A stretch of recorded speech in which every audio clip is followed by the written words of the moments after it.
السلام علیکم ورحمۃ اللہ وبرکاتہ۔ الحمد للہ رب العالمین والصلاة والسلام علی سید المرسلین وعلی آلہ وصحبہ اجمعین، اما بعد۔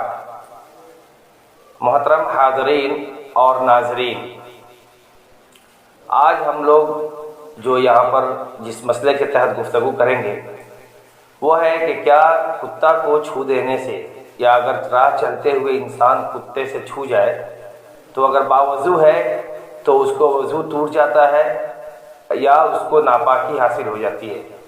عموماً ہم جس معاشرے کے اندر رہتے ہیں، گاؤں دیہات میں بہت سارے لوگ رہتے ہیں، اس میں آوارہ کتا وغیرہ گھومتا رہتا ہے، اور ایسے صورت میں بہت سارے لوگ شکوک و شبہات میں مبتلا ہو جاتے ہیں کہ آیا کتے نے ہم کو چھو دیا تو میری وضو ختم ہو گئی، یا کیا بولتے ہیں کہ ہم ناپاک ہو گئے۔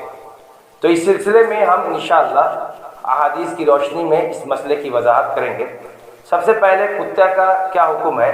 کتا ناپاک ہے، کیونکہ اللہ کے رسول صلی اللہ علیہ وسلم نے ارشاد فرمایا اذا ولغ القلب فی اناء احدکم فلیغسلہ 7 مرات اولاہن بالتراب او اخراہن، متفق علیہ۔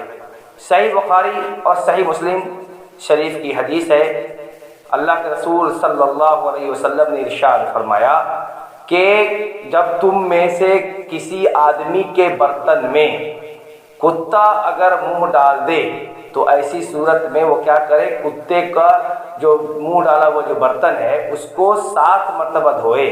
اس کا پہلی مرتبہ مٹی سے دھوئے یا آخری مرتبہ دھوئے۔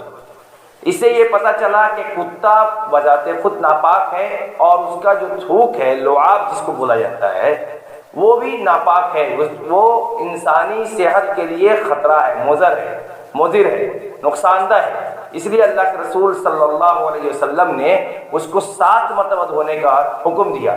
شراح حدیث جو اس حدیث کے شارحین ہیں، انہوں نے اس کے اندر رسول اللہ صلی اللہ علیہ وسلم کی ایک حکمت کو واضح کیا کہ رسول اللہ صلی اللہ علیہ وسلم سب سے بڑے حکیم تھے، ڈاکٹر تھے، یعنی کہ اللہ کے رسول صلی اللہ علیہ وسلم نے اس کی طرف ایک عظیم طبی طور پر یہ نصیحت کی کہ اگر کیونکہ کتے کا جو کیڑا ہوتا ہے، لعاب کے اندر جو کیڑا ہوتا ہے، اس کو جب تک مٹی سے نہ دھویا جائے تب تک کہ وہ کیڑا مرتا نہیں ہے، ختم نہیں ہوتا۔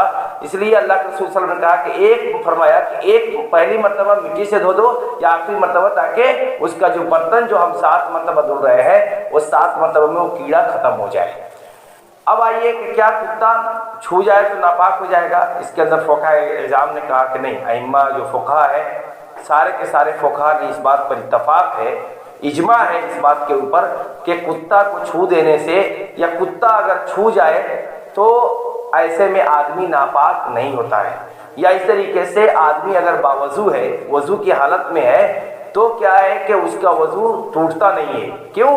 کیونکہ کتا کا لعاب ناپاک ہے، لیکن اس کا چھو جانا، یہ نہ کتا بذات خود نجس ہے، لیکن وہ کسی کو ناپاک کرنے کی اس کے اندر صلاحیت نہیں ہے، کسی کو ناپاک کرنے کی صلاحیت نہیں ہے۔ ہاں، علماء اکرام نے یہ بھی لکھا کہ اگر کوئی آدمی کتا کو چھوتا ہے، اس کے اگر مان لیا کتا اگر چھو جائے، اس کا لعاب وغیرہ، تھوک وغیرہ جو اس کے ہاتھ وغیرہ میں لگ جائے، تو ایسی صورت میں کیا کرنا ہے کہ ہاتھ کو دھل لے۔ اس سے وضو اس کا نہیں ٹوٹے گا، لیکن اس سے کیا مسئلہ ہوگا کہ اس کو کم سے کم کیا کرنا چاہیے کہ ہاتھ کو دھل لینا چاہیے، کیونکہ ہو سکتا ہے کہ اللہ کے رسول صلی اللہ علیہ وسلم نے برتن کو 7 مرتبہ دھونے کا حکم دیا، تو ہاتھ میں ہو سکتا ہے کہ اگر لعاب لگ گیا ہو تو کیڑا لگ سکتا ہے، اس سے کیا ہے کہ انسانی صحت کو نقصان پہنچ سکتا ہے۔ اس لیے کہ آدمی کو دھل لینا چاہیے، لیکن اس سے وضو باقی رہے گا، وضو ختم نہیں ہوگا۔